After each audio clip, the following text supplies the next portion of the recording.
আসসালামু আলাইকুম। আসলে জঙ্গিবাদটা কি, এর বিশ্লেষণ করলেই বাংলাদেশে আদতেই জঙ্গিবাদ আছে কিনা, জঙ্গিবাদ উত্থান হওয়ার কোনো সুযোগ আছে কিনা, কোনো প্রয়োজন আছে কিনা। যে দেশ বৃহত্তর মুসলিম জন অধ্যুষিত দেশ, যে দেশ মুসলমানদের যে দলই ক্ষমতা থাক, মুসলিমরাই ক্ষমতা থাকে, অবাধে ধর্ম পালন করছে, ধর্মীয় ক্ষেত্রগুলো নিয়ে বিচরণ করছে, কোনো বিন্দুমাত্র কোথাও কোনো বাধা নেই, মুসলিম রাষ্ট্র হিসাবে স্বীকৃত, মুসলমানদের আনন্দ ক্ষেত্র হিসাবে বিবেচিত, কোরআন হাদিসের এক অবাধ মানুষের সামাজিকভাবেই একেবারে প্রথিত হয়ে আছে মানুষের অন্তরে। ধর্মপ্রাণ মুসলমানরা এই দেশের সবচেয়ে বৃহত্তর জনগোষ্ঠী। তো যে দেশের সমস্ত কিছু মুসলিমদের করায়ত্তের ভিতরে থাকে, রাজনীতি করতে কোনো বাধা নেই। ছোট্ট একটি দেশেও 100টির উপরে রাজনৈতিক সংগঠন, যার ইচ্ছা সংগঠন করছে, রাজনীতি করছে, কোনো বাধা বিপত্তি নেই। যার যার আচার পালন করছে, কোনো বাধা বিপত্তি নেই। যার যার সংস্কৃতি পালন করছে, কোনো বাধা বিপত্তি নেই। তাহলে এখানে কিসের জন্য ভিন্ন মতাবলম্বীদের কি কোনোভাবে দমন পীড়ন চালানো হয়?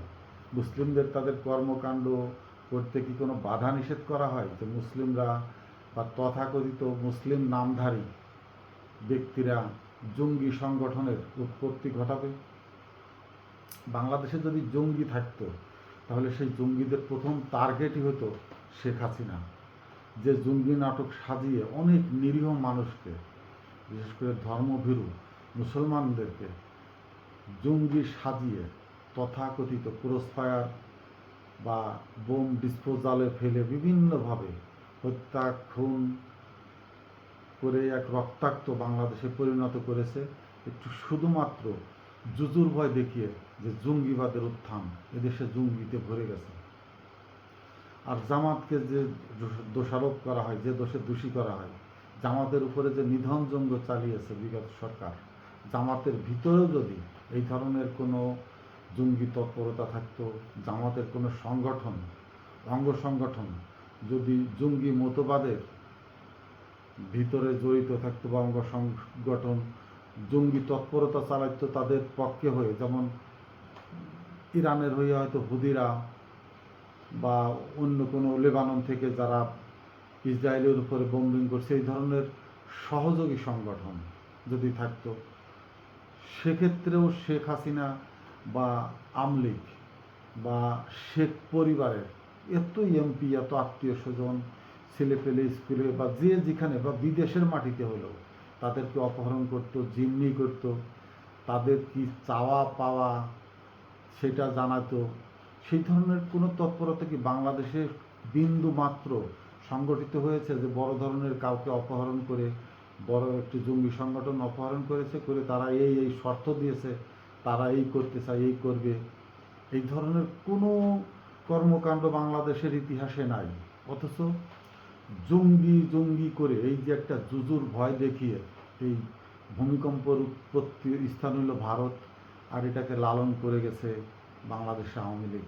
জুজুর ভয় দিকে মুসলমানদেরকে কীভাবে সারা বিশ্বে জঙ্গি সংগঠনে ভরে গেছে বাংলাদেশ, বা জঙ্গি তৎপরতা চলছে বাংলাদেশে। দক্ষিণ এশিয়ার রাজনীতিটি অস্থিতিশীল করবার জন্য বাংলাদেশে জঙ্গি সংগঠনগুলো সংগঠিত শক্তিশালী হচ্ছে বিভিন্নভাবে। এই যে পল্লী আর্টিজানের যে ঘটনাগুলো, এগুলো নিখুঁত পরিকল্পিত, একেবারে নিখুঁত পরিকল্পিতভাবে। তার চেয়ে বরং আমরা অন্য একটি প্রসঙ্গ ভিতরে ঢুকে দেখি যে জঙ্গি তৎপরতা কি, কাকে বলে এবং তাদের কর্মকাণ্ডগুলো কী রকমের হয়। 1914 সালের 27 এপ্রিল নারায়ণগঞ্জের 7 খুন সংগঠিত হয়েছিল আমলীগের ভরা যৌবনকালে ক্ষমতার ভিতরে। শামীম ওসমানের একচ্ছত্র দাপট তখন, যার দাপটে শেখ হাসিনাও নতজানু হয়ে পড়তেন। সেই শক্তিশালী নেতার জেলায় 7টি মার্ডার হয়ে যায়। একজন সাবেক প্যানেল মেয়র কাউন্সিলর নজরুল সহ, চন্দন সরকার অ্যাডভোকেট একজন কোর্টের উকিল সহ মোট 7 জন নিহত হয়েছিল, তাদের সহযোগী ড্রাইভার সহ। 2:30 থেকে 3টার ভিতরে দিনে, প্রকাশ্যে দিনে সূর্য আলোকে তারা অপহরণ হয়েছিল। 3 দিন পর অর্থাৎ 30শে এপ্রিল শীতলক্ষ্যা নদী থেকে তাদের লাশ ভেসে ওঠে। বিভিন্ন ছলাকলার পর 1 বছর পরে তদন্ত শুরু হলেও নূর হোসেন ভারতে পালিয়ে যায়, সেখান থেকে নিয়ে আসা হয়। বিভিন্ন জিজ্ঞাসাবাদে এক লোমহর্ষক চিত্র ফুটে ওঠে। জঙ্গি কারা দেখেন, অপহরণ কে করেছে, 7 কোটি টাকার চুক্তির বিনিময়ে তৎকালীন র্যাব 11 অধিনায়ক লেফটেন্যান্ট কর্নেল তারেক সাইদি, এই তারেক সাইদকে শেখ হাসিনার অত্যন্ত আস্থাভাজন বিশিষ্ট ঘনিষ্ঠ উপদেষ্টা, শেখ মুজিবের সাথে রাজনীতি করা সহচর, এতটা ক্ষমতাশালী প্রভাব আওয়ামী লীগের ভিতরে যে একেবারে শেখ হাসিনার অনুপস্থিতিতে তারা আওয়ামী লীগ চালাবার মতো মানে অত্যন্ত প্রভাবশালী নেতা ছিলেন। মোফাজ্জেল হোসেন চৌধুরী মায়ার জামাতা এই লেফটেন্যান্ট কর্নেল তারেক সাইদ, পুরা তার নেতৃত্বে এই অপহরণ কাণ্ডটি ঘটে 7 কোটি টাকার বিনিময়ে, এবং তাদেরকে হত্যা করে নদীতে ফেলে দেওয়া হয় পরিকল্পিতভাবে টাকার বিনিময়ে। জঙ্গি সংগঠন হলে কি হতো, কি করে, একবার সেম আমি মিলাই দিচ্ছি। জঙ্গি সংগঠনগুলো যদি রাষ্ট্রের বিরুদ্ধে, রাষ্ট্র যখন তাদেরকে ফিল্ডে সরাসরি রাজনীতি করতে না দেয়, তাহলে সেখানে তারা একটি সংগঠন গড়ে তোলে। সেই সংগঠনের তাদের রিপোর্টিং খরচ, অস্ত্র গোলাবারুদের খরচ, রসদ খরচ, আবাসস্থানের জন্য খরচ প্রয়োজন হয়। তখন তারা বড় বড় ব্যক্তিদেরকে যেমনি করে কোটি কোটি টাকা এরকম মুক্তিপণ ধরে সেই টাকা আদায় করে এবং নিজের সংগঠনকে শক্তিশালী করে। সেম জিনিসটা এই এদেশে কিন্তু হয়নি এ ধরনের কোনো ঘটনা বাইরে, কিন্তু একেবারে সরকারের মদতে, সরকারি ব্যক্তিবর্গের মদতে, সরকারের হাই কমান্ডের মদতে এই ধরনের একটি ঘটনা ঘটল। তদন্তে হওয়ার পরে তারপরে অনেক কিছুই অলিখিতভাবে অপ্রকাশিত ছিল, কিন্তু মানুষের মুখে ছিল, সন্দেহের ভিতরে ছিল। জুলাই আগস্ট অভ্যুত্থানের পর মেজর জেনারেল জিয়াউল হাসান ধরা পড়ার পর বাকি অংশটুকু তথ্যটুকু বের হয়ে আসে, যেটার ভিতরে সরাসরি ছিলেন শামীম ওসমান, এবং এই পুরা কন্ট্রোলিংয়ের ভিতরে শেখ হাসিনার সমস্ত কিছু পূর্বের থেকেই জানতেন। কারণ তাকে বলা হয়েছিল যে নজরুল গং, শামীম ওসমান বা এই নূর হোসেনদের যে আওয়ামী লীগের যে কার্যক্রম তাতে বাধা হয়ে দাঁড়াচ্ছে। নজরুল ইসলাম আওয়ামী লীগের লোক, কিন্তু সেও প্রকৃতপক্ষে সে নীতি নৈতিকতা নিয়ে রাজনীতি করতে চায়, কিন্তু আওয়ামী লীগের যে সন্ত্রাসী কার্যক্রম, যে চাঁদা তোলার কার্যক্রম, বিভিন্ন অবৈধ ব্যবসাকে পুঁজি করে যে সংঘবদ্ধ একটি সন্ত্রাসী চাঁদাবাজি কার্যক্রম চলছিল, সেটাই বড় বাধা হয়ে দাঁড়ায়। এখান থেকে তো শেখ হাসিনার বড় একটি অংশ আসতো চাঁদার অংশ, বিশেষ করে শামীম ওসমানের এলাকার যে বন্দর এলাকা রয়েছে, এখানে যে কোটি কোটি টাকার ব্যবসা হয়, এই ব্যবসার বড় একটি অংশ শেখ হাসিনার ব্যক্তিগত ফান্ডে আসতো, যার কেশিয়ার ছিল শেখ রেহানা।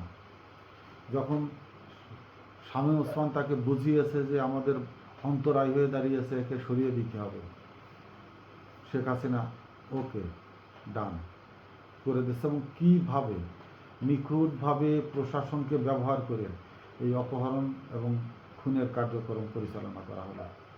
জিয়াউল হাসানের বিবৃতিতে সমস্ত কিছু এখন আয়নার মতো চকচকে হয়ে গেছে।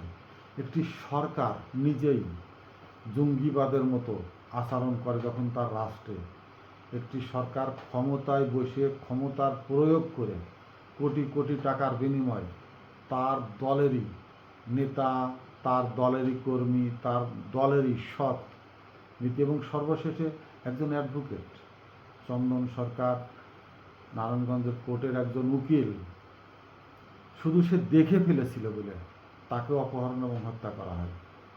তো জঙ্গিবাদ তো এইগুলো, এই কর্মকাণ্ডগুলো আসল জঙ্গিবাদকে আড়ালে রেখে, নকলি জঙ্গিবাদকে সামনে রেখে বাংলাদেশকে বিব্রত করে রাখতে চায়। বাংলাদেশকে দাবিয়ে রাখার এই যে একটি অপচেষ্টা মাঝে মাঝেই চাঙ্গা দিয়ে ওঠে। আর যখন বিএনপি ক্ষমতায় আসে তখন তো কোনো কথাই নেই। এখন বিভিন্ন জায়গা থেকে জঙ্গিবাদ ব্যাঙের ছাতার মতো উতরে উঠবে, ব্যাঙের ছাতার মতো গজিয়ে উঠবে এবং বাংলাদেশের সব মসজিদে মসজিদে জঙ্গিবাদের বয়ান দেবে মৌলানা সাহেবরা, ধর্মসভায় জঙ্গিবাদের হাদিস, কোরআন, শহীদি হওয়ার মতো জিহাদি বই পথে ঘাটে পড়ে থাকবে। যাকে তাকে ধরে তার ব্যাগের ভিতর থেকে বের করা হবে, যাকে তাকে তার বাসায় অভিযান চালিয়ে সেখান থেকে জঙ্গিবাদের বই বের করে আনা হবে। পুরা দেশ জঙ্গি দিয়ে এখন ছেয়ে ফেলা হবে। মূলত এই জঙ্গিবাদের উত্থানগুলো সবসময় প্রতিষ্ঠিত হয় আওয়ামী লীগের সময়, আওয়ামী লীগের এজেন্ডার ভিতরেই থাকে। আর এর পুরা লাইন আপ করে দেয় ভারত। কীভাবে এদেশের মুসলমানদেরকে জঙ্গিবাদ খেতাব দিয়ে, জঙ্গির তকমা পরিয়ে প্রকৃত মুসলিম ঘরানার যে স্বয়ংসম্পূর্ণ একটি সংস্কৃত এদেশে যেন প্রতিষ্ঠিত না হয়। এদেশ এমন একটি দেশ থাকবে যেখানে মুসলিম দেশ হওয়ার পরেও তারা যে মুসলমান সেটা যেন মুখে না বলতে পারে। ঠিক ভারতের কালচার বিজেপি যেটা করছে, হিন্দুত্ববাদের এমন প্রকট আকার ধারণ করেছে যে কুরবানি দেওয়া নিষিদ্ধ। আর হুমায়ুন যে বাবরি মসজিদ দিচ্ছে সেটাও ভেঙে ফেলার জন্য হুমকি দিচ্ছে, বাবরি মসজিদ হুমায়ুন করতে না পারে। তার উপরে চড়া হয়ে ওঠার হয়তো ভিতরে ভিতরে সেই ধরনের একটি গুমরে একটি মেঘ সঞ্চারিত হচ্ছে, যে কোনো সময় দুর্ঘটনা ঘটাতে পারে তারা পশ্চিমবঙ্গের, বিহারে। এখন এই যে ঘটনাগুলো বাংলাদেশের একটি পরিকল্পিত সাজানো নাটক, এই নাটকগুলোর ভিতরে সরকারকে এক ধরনের জুজু খেলার ভিতরে আক্রান্ত করে রাখে, ব্যস্ত করে রাখে। সংস্থাগুলো, সেনাবাহিনী বলেন, বিমান বাহিনী বলেন, সংস্থাগুলোকে দুর্বল করে ফেলে অভ্যন্তরীণভাবে। এই সব অপকর্মগুলো এদের উপর চাপিয়ে দিয়ে এদের সংগঠনের লোক বলে ফোকাস করে, অথচ এই লোকগুলোই ভারতের রয়্যাল এজেন্ট ছিল। বিভিন্নভাবে এরা ভারতকে তথ্য দিতে, ভারতকে বিভিন্নভাবে সাহায্য সহযোগিতা করে আসছিল। হয়তো এখন সেটা দেওয়া বন্ধ করে দিয়েছে বা দিতে চাচ্ছে না, অথবা তারা সেফ হয়ে যেতে চাচ্ছে যে সেই পরিস্থিতি নেই, এখন দেওয়া সম্ভব না। এখন হুট করে তাদেরকে জঙ্গি তকমা দিয়ে এদের লাইফটাকে শেষ করে দেওয়ার একটি গোপন ষড়যন্ত্র শুরু হয়ে গেছে দেশের ভিতরে।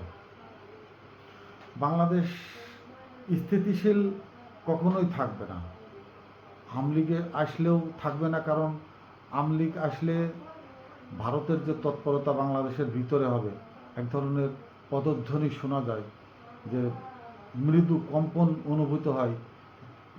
মানে ভারতের হুমকি ধামকি এমনভাবে চালানো হয় যে সরকার সবসময় ভারতের তাবেদারিতেই ব্যস্ত হয়ে পড়ে, দেশের দিক তাকানোর সুযোগ পায় না। তাদের ইচ্ছা পূরণের জন্য উন্নয়নের নামে হোক, প্রকল্পের নামে হোক, ব্যবসা বাণিজ্যের নামে হোক, তাদেরকে নিয়েই ব্যস্ত থাকতে হয়, ভারতকে নিয়ে। আর আওয়ামী লীগের বাইরে অন্য কোনো সরকার, যেমন বিএনপি আসলে আর এক রকমের খেলা শুরু হয়। আওয়ামী লীগ থেকে যা যা দিয়েছিল সেগুলো যদি দেও তো শান্তিতে থাকবা, না দিলে জঙ্গিবাদ শুরু হবে তোমার দেশে, জঙ্গিবাদ উৎপত্তি হবে তোমার দেশে। এর আগে আমি একটি, হয়তো অনেকের মাইন্ডে লাগতে পারে যে বাংলাদেশের যে ভাষা নিয়ে 21শে ফেব্রুয়ারি যেটা নিয়ে আমরা গর্ব করি, সেটা কিন্তু মদত জুগিয়েছিল ভারতের বাংলাভাষী মুসলিমরা এসে। এই আন্দোলনের উৎপত্তিটা হয়েছিল মূলত ভারত পাকিস্তানের সাথে বাংলাদেশকে আলাদা করতে হলে এত বড় যুদ্ধের প্রয়োজন ছিল না, এত রক্তারক্তির প্রয়োজন ছিল না। তাদের সাথে একটা আন্ডারস্ট্যান্ডিংয়ের ব্যাপার ছিল।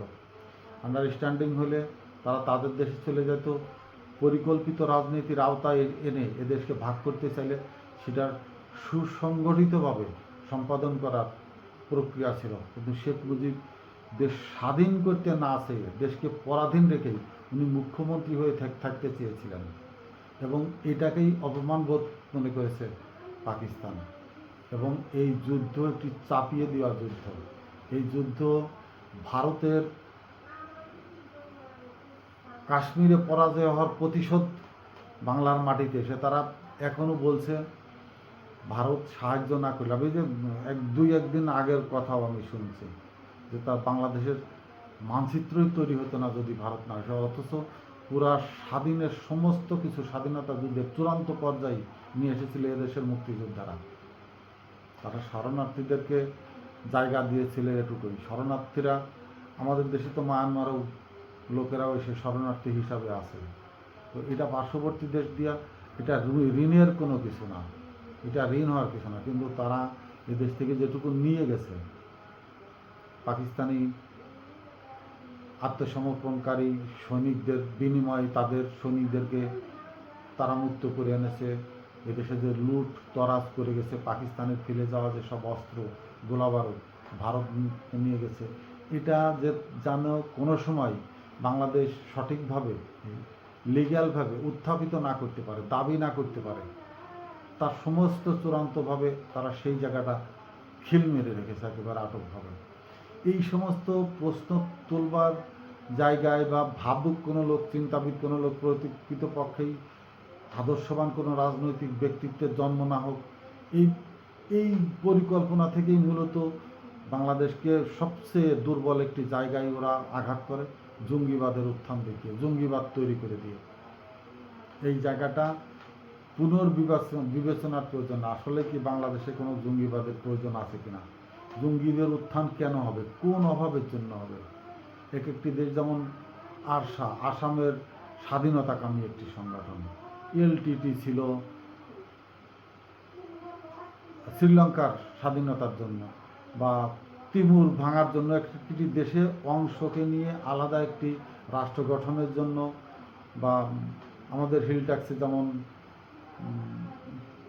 সংগঠন আছে,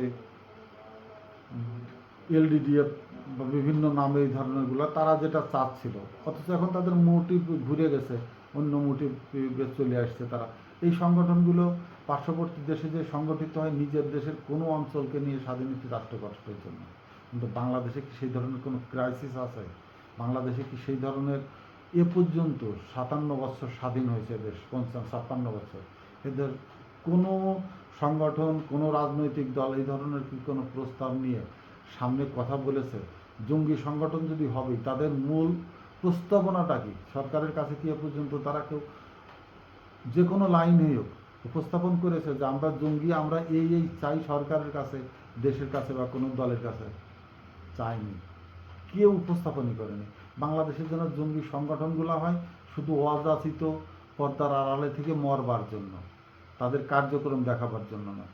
অনেকে বলবে 64টি জেলায় সিরিজ বোমা হয়েছিল, সিরিজ বোমার সাথে যারা জড়িত ছিল তাদেরকে এ পর্যন্ত স্বেচ্ছায় জবানবন্দি হোক বা তারা কি বলেছে, কেন বলেছে, তাদের কি উদ্দেশ্য, এ পর্যন্ত কোনো তদন্ত জনসম্মুখে কি থ্রো আপ করেছে কোনো সরকার বা তদন্তকারী কমিটি রিপ্রেজেন্ট করেছে যে এই যে তাদের এই উদ্দেশ্যের জন্য এই সংগঠনগুলো করেছিল?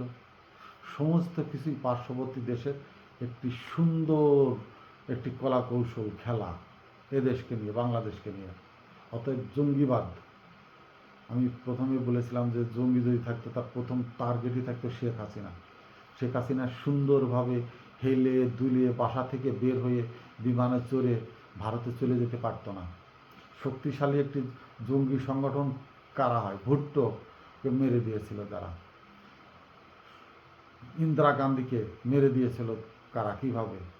তো জঙ্গিদের কোনো একটি এজেন্ট বা কোনো একজন মানুষ সরকারের এত কাছে যেতে পারেনি যে শেখ হাসিনাকে মার্ডার করে দেবে, শেখ হাসিনাকে নিহত করে দেবে, হত্যা করে দেবে, এমনটি হয়নি। তো কারা, কোন লাইনের? এই জঙ্গি সংগঠনের উচ্চতা কতটুকু, ক্ষমতা কতটুকু এদেশে? শুধু রাষ্ট্রীয় বড় বড় কর্তা ব্যক্তিরা অভিযান চালাবে, আর আশকোনায় তাদের একটা বিল্ডিংয়ের কাছে মন টন এক্সপ্লোজিভ পাবে, ধরা সম্ভব না। অতএব এখান থেকেই সুইচ টিপে তাদের ওই রুমের ভিতরেই মেরে ফেলে দাও। তারা কারা, কেন মরল, কি কারণে মরল, তাদের কোনো বিবৃতি শোনার কোনো প্রয়োজনীয়তাই মনে করে না বাংলাদেশে যারা জঙ্গি অভিযান চালায়। এই তো বাংলাদেশের জঙ্গি নাটক। জঙ্গি নাটকের সমাপ্ত ঘটনা করতে হবে। মাথাকে যদি দিগন্ত জোড়া চিন্তা ভাবনার ভিতরে না আনা যায়, এইসব পলিটিক্যাল গেম যদি না ধরা যায়, কেন রাজনীতি করতে আসেন আপনারা? কেন বড় বড় বুদ্ধিজীবী, বড় বড় উপদেষ্টার পদ অলঙ্কৃত করে বসে আছেন, যদি গভীরে ঢোকার মতো কোনো কিছু না থাকে? নাকি ওইখানে গেলে সবার মুখ বন্ধ হয়ে যায়, একজন যা বলে শুধু যা যা? জি স্যার, এইখানটায় তারেক রহমান অত্যন্ত শক্ত অবস্থানে আছেন। শুধু জনগণ যারা এই জুজুর ভয়ে দৌড়ে বেড়াচ্ছেন, আপনারা খালি একটু ঘুরে পিছনের দিকে তাকান। যে যেখানে আছেন পা শক্ত করে ঘাড় উঁচু করে দাঁড়ান। জঙ্গিবাদদের এই সর্বনাশা উক্তি বাংলার মাটি থেকে চিরদিনের জন্য উৎখাত করে দিতে হবে।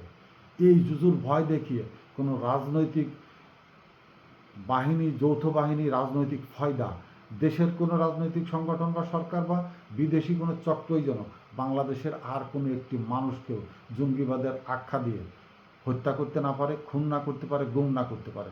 প্রত্যেকটা মানুষকে সেই জায়গায় সজাগ হতে হবে। এবং এর আমি যে ক্লুগুলো দিলাম, যে যে জায়গাগুলো বলার চেষ্টা করেছি, সেই জায়গাগুলো আপনারা গভীরভাবে পর্যালোচনায় আনুন। বাংলাদেশের জঙ্গিবাদের উত্থান হওয়ার কোনো সুযোগ নেই। আসসালামু আলাইকুম।